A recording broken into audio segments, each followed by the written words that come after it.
propose donc de nous tourner maintenant vers le secteur de l'informatique et je donne la parole à Madame Faridioum qui va nous parler de son métier de responsable de parc informatique. Bonjour à toutes, moi c'est Farid Dioum, je travaille au pôle formation qui est à Auxerre. Donc on forme des jeunes du CAP au bac+5 sur différents secteurs, mais principalement sur le secteur de l'industrie.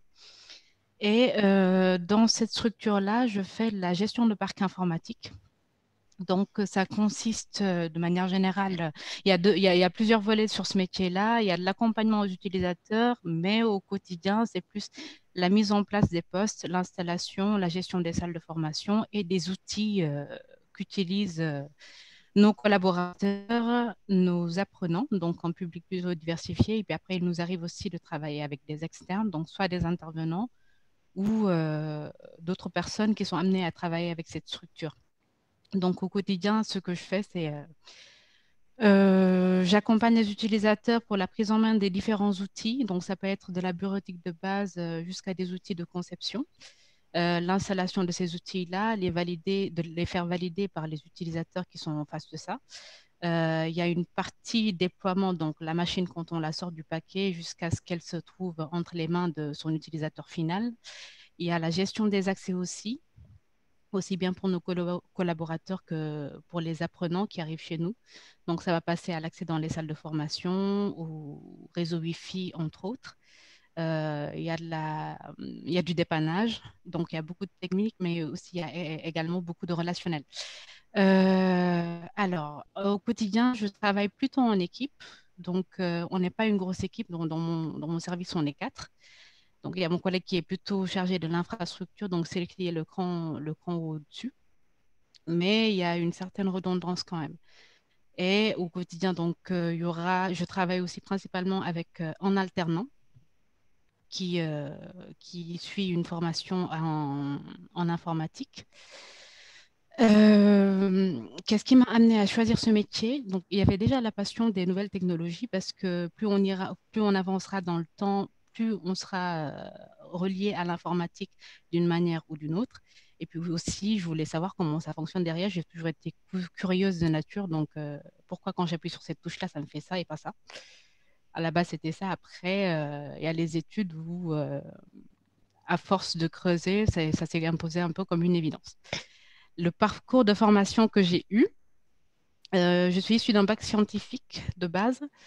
J'avais fait j'ai fait 2 années de licence en télécommunication. Et par la suite, je suis arrivée en France et j'ai été formée au pôle formation. C'est pas pour faire la propagande de ma boîte, mais voilà.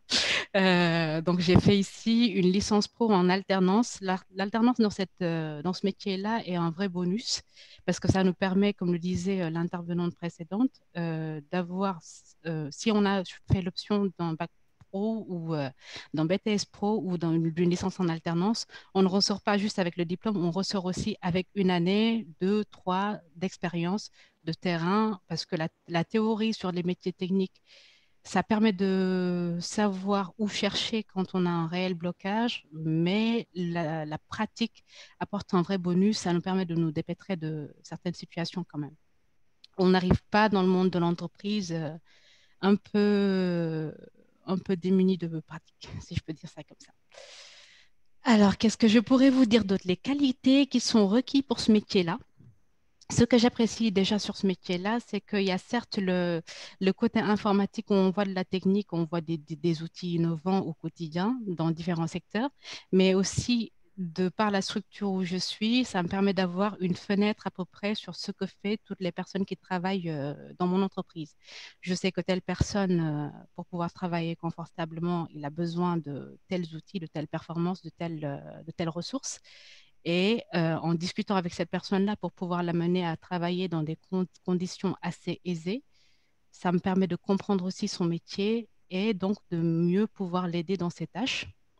Il y a aussi le côté relationnel, parce que malheureusement en informatique, on a la mauvaise réputation d'être de très mauvais communicants et d'être un peu enfermé dans notre bulle, on ne communique qu'entre nous. Et le côté gestion de parc, où on fait beaucoup de support utilisateur, permet aussi de développer du relationnel. Et puis, il y a le fait que c'est un monde qui est en perpétuelle évolution. Donc, les années se suivent et ne se ressemblent pas. Et puis, tant qu'il y aura de la technologie, ce métier, il change. Alors, les qualités que je trouve essentielles pour faire ce métier-là, la base, c'est la passion, parce que si on n'est pas passionné de ce métier-là, on ne fera pas, enfin, on n'ira pas très loin. On n'ira pas très loin, il faut être curieux, il faut être aussi énormément à l'écoute, parce que quand on est en face d'une personne qui essaie de faire fonctionner un matériel qui ne lui donne pas le résultat escompté, c'est connu que cette personne-là est dans de très, très bonnes dispositions pour communiquer de manière calme. Donc, il faut savoir décrypter, adapter son langage pour que son interlocuteur comprenne, ne pas le bassiner de langage hyper technique, pouvoir faire le tri de ce qui nous est communiqué pour pouvoir aider au mieux. Ne pas prendre les choses au premier degré, savoir gérer son stress aussi, ça aide dans certaines situations un peu compliquées, ce qui arrive. Et être très organisé parce que dans ce métier-là aussi, il y a la notion d'inventaire du matériel, ce qu'on a, ce qu'on doit mettre à jour au bout d'un certain temps parce que soit ça va être dépassé, soit ce sera une faille arrivée à un moment donné. Donc, il faut être organisé, savoir noter tout ce qui se passe. Et surtout, ça nous permet aussi de créer l'historique sur quelque chose, sur un incident. Il y a la notion d'incident qui peut arriver. En cas pratique, une personne qui a déjà eu un problème une seule fois sur son matériel, ça peut être un incident. Par contre, si ça se répète, c'est un problème. Donc, il faut peut-être creuser pour savoir pourquoi est-ce que c'est récurrent.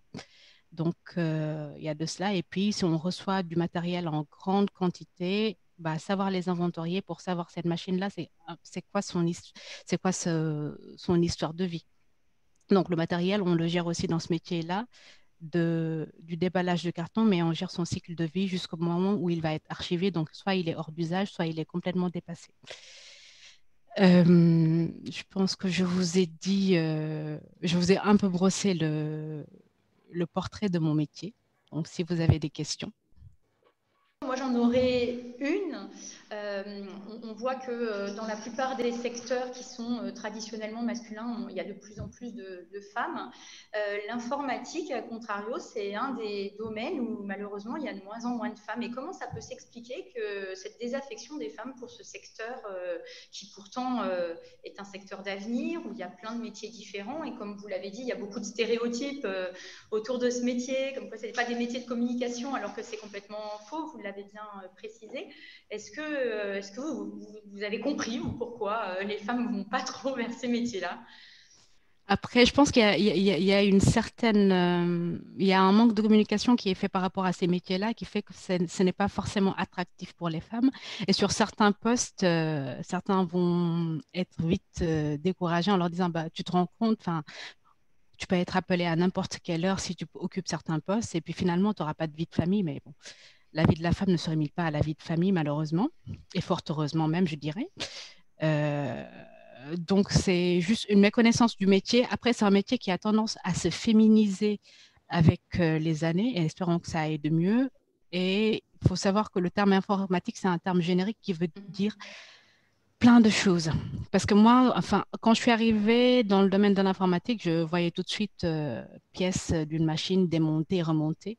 Mais il y a la partie dev qui est plus féminisée que la partie infrastructure réseau. Mais après, je pense que ça vient d'un, euh, d'un problème de méconnaissance de ce métier-là, d'où la nécessité d'en parler. Et je vois une question qui parlait de relations entre les collègues hommes. Bah, ça a encore la vie dure. Faut prouver qu'on sait ce qu'on dit. Il faut prouver qu'on sait ce qu'on fait. Et juste pour l'anecdote, une fois, j'ai été appelée dans une salle où, enfin, la personne m'avait eu au téléphone, mais je pense qu'il n'avait pas forcément percuté. J'arrive dans la salle, bonjour, on a contacté le service informatique. Oui, mais on avait appelé l'informatique. Oui, c'est moi. Moment de solitude. Et encore dans les communications, souvent, quand on contacte un support d'un éditeur, la réponse automatique, c'est encore bonjour monsieur. C'est pas grave. Donc, il y a énormément de choses à faire dans ce secteur-là et c'est un secteur qui est plus qu'accessible aux femmes. Il faut juste le vouloir. Très bien, bah, merci beaucoup Farid.